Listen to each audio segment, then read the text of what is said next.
Quando a primeira avançou sobre ele, foi dividida ao meio. E assim foi com muitas outras.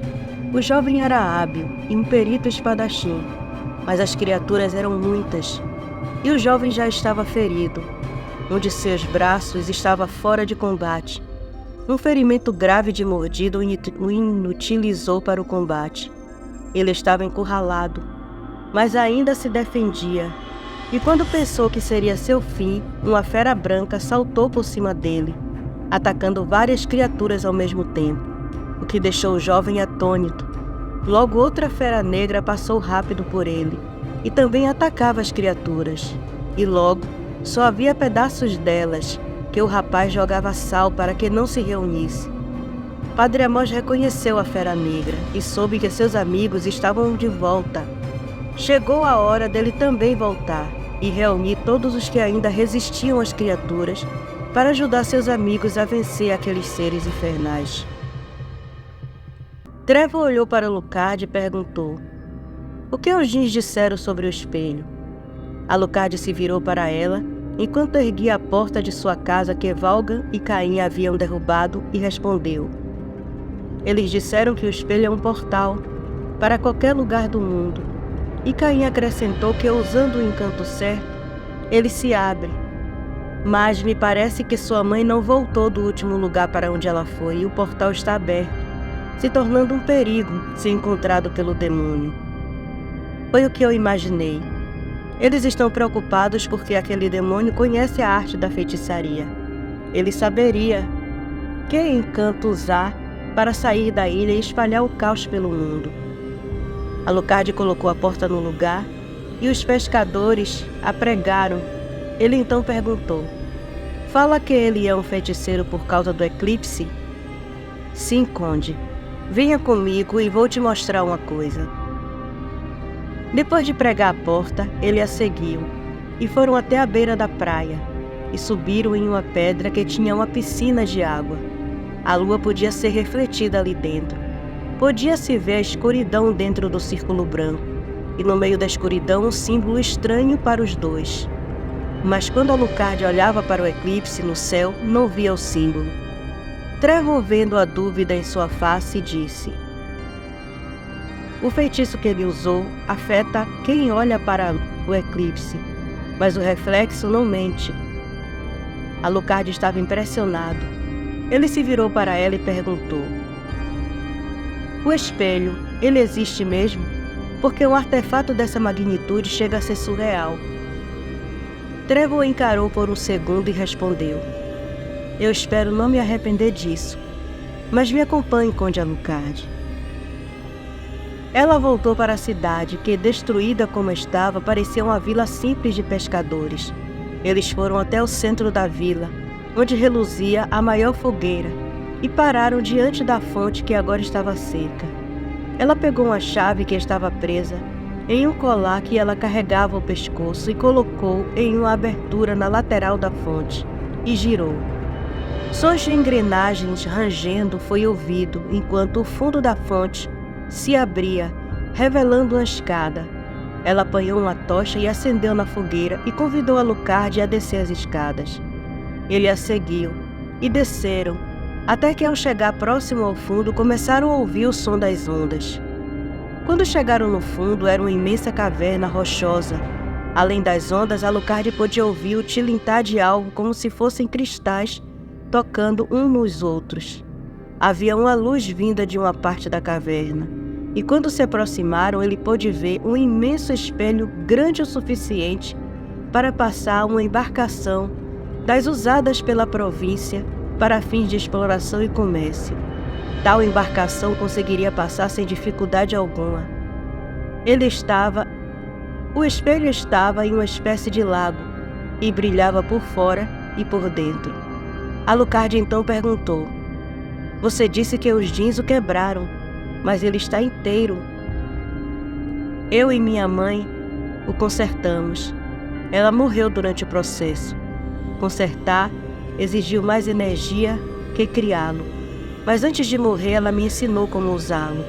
Mas os Djinns não sabem que sei usá-lo. Eu omiti que minha mãe morreu aqui." Disse que ela atravessou o espelho e desapareceu.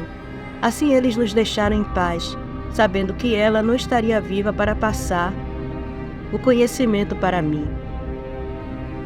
Conde Alucard estava impressionado com o tamanho daquele artefato. Agora entendi a preocupação do Jin. O exército daquele demônio passaria inteiro sem dificuldade por ali. Ainda ouvindo o som das ondas, ele procurou de onde vinha, e ao caminhar notou que estava em uma caverna, em um penhasco próximo ao mar. As ondas quebravam nas rochas e chegavam a salpicar na entrada da caverna, porém era impossível descer até o mar sem antes encontrar seu fim nas pedras. Ele olhou para Trevo, que o observava, e perguntou: "O que acontece nesse lugar? Como isso é possível? Estamos no centro de sua vila, que fica próxima à praia. A lógica era para essa caverna estar imersa em água do mar." Trevo se aproximou e ambos olharam para fora da caverna, e ela perguntou para ele: "Onde acha que estamos, Conde Alucard?" "É o lado norte da ilha." "Isso mesmo. Acima desse penhasco fica a cidade de Elis. Agora venha comigo." Os dois caminharam para a direita da caverna. Trevo ia iluminando o caminho com a tocha, e bem ao fundo Alucard escutou uma cachoeira. E quando chegaram à saída da caverna, esta ficava atrás de uma cachoeira, que deixou Alucard perplexo. Trevo então perguntou: "Sabe onde estamos, Conde?" "É familiar, mas não consigo lembrar onde estamos." "Esta é a floresta que cerca a cidade de Laios. Estamos no oeste da ilha. A leste fica Chalamet, mas a caverna dá no covil do demônio. Os Jins ergueram a grande porta e meu pai a abençoou. Minha mãe construiu uma parede de sal ocultando a porta, impedindo os demônios de a atravessarem." Alucard a encarou, achando sua beleza hipnotizante sob a luz da tocha, e perguntou: "As 4 principais cidades, eu diria que as mais prósperas da ilha, estão interligadas nessa caverna? O que acontece aqui?" "Eu não sei bem. Estou tão curiosa quanto o senhor, Conde. Mas por conta dessa anomalia, era assim que minha mãe chamava, por causa dela foi possível criar o espelho, que na verdade é um portal, que espelha para onde se deseja ir. Há 2 séculos que minha família tenta entender o que acontece nesta caverna, e não chegamos nem perto." Alucard a encarou surpreso e perguntou: "Eu ouvi bem? Disse há 2 séculos?" "Sim, Conde Alucard, há 2 séculos atrás que minha família chegou a esta ilha. Elis, Laios e Chalamet chegaram 1 século depois de nós." "Como se chamava sua mãe, milady?" "Vejo que já percebeu, milord. Minha mãe se chamava Marisca." Alucard caminhou de volta com ela, admirado com a descoberta, e ao começar a subir as escadas de volta para a fonte, ele comentou: "As principais cidades levam o nome de seus fundadores. Isso é bem interessante." "Não só as principais, milord. As outras duas têm meio século de existência nessa ilha e também levam o nome de seus fundadores. E eles ainda estão vivos." Alucard a parou, passou por ela e saiu do lado de fora. Ele estendeu a mão para ajudá-la a sair, e Trevo riu do gesto. Ele então lhe perguntou: "Se todos os fundadores das cidades estão vivos, quem é o fundador de Chalamet?" Trevo olhou para ele surpresa dele não saber e respondeu: "O padre Amos. Pensei que soubesse. Ele se chama Amos Chalamet. Ele é meu tio, irmão de meu pai. Por isso nossa cidade se chama Marisca. Não poderia ter 2 Chalamet." Meio relutante, Alucard perguntou: "Me perdoe a indiscrição, milady, mas qual a sua idade?" Ela parou e se colocou de frente para ele e respondeu: "Eu tenho 1 século e meio, Conde. Espero que saber disso não diminua seu mal disfarçado interesse por mim."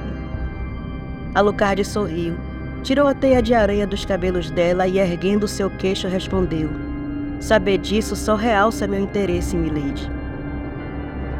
Valga e Caim lutavam ferozmente contra as criaturas. Lord Valga, mesmo em sua forma animal, controlava sua lança, que mantinha as criaturas longe para que o jovem guerreiro salgasse os corpos dos demônios. No entanto, o sal do rapaz se acabou, e por ter perdido muito sangue, ele mal se aguentava em pé. Mas quando ele ia tombar no chão, Padre Amós o amparou e o recostou em uma pedra. Ele arrastava uma saca de sal. Colocou no chão e abriu. O padre riscou uma runa no saco e com as mãos manipulava o sal que saía do saco, seguindo seus movimentos e acertando os seres no momento em que eram feridos pelas duas feras.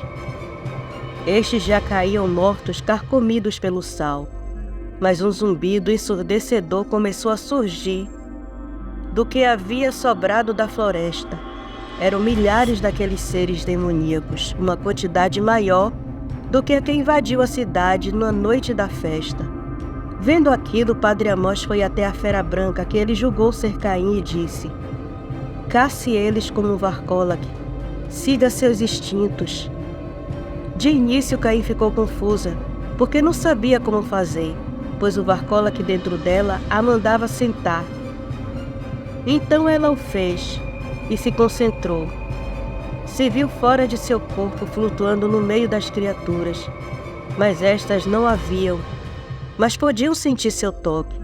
Ao ver as criaturas se despedaçarem do nada, Padre Amós compreendeu que o Varcolac estava caçando. Foi até Lord Valga e disse: "Temos que proteger o corpo dela. Na forma astral ela é mais veloz e letal que você e o Conde juntos. Ela dará conta deles." Valgan voltou à forma humana e protegia o corpo de Caim, enquanto o padre salgava os corpos dos seres que caíam do céu como uma chuva macabra.